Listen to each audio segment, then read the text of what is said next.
এটা আর কি বলার বাহিরে। এই জন্য তারা এবার খুব কঠোর হয়েছে এবং সবাইকে হুঁশিয়ারি জানাচ্ছে যে মানে এই আপডেটের ধারা বোঝাতে চাচ্ছে যে বেকার লোকদের কোনো এখন থেকে আর যারা স্কিল হবে না, যারা কাজ শেখা থাকবে না, যাদের কোনো স্কিল সার্টিফিকেট থাকবে না, তাদের আসলে সৌদি কোনো মূল্যই থাকবে না। কারণ এতদিন আপনারা যেরকমভাবে হোক যাইতে পারছেন এই সৌদি।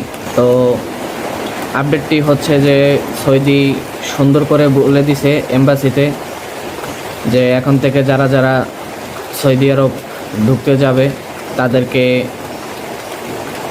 সার্টিফিকেট থাকা লাগবে। সার্টিফিকেটটি হচ্ছে কি স্কিল সার্টিফিকেট, সেটা হোক যেই কোনো কাজের জন্য।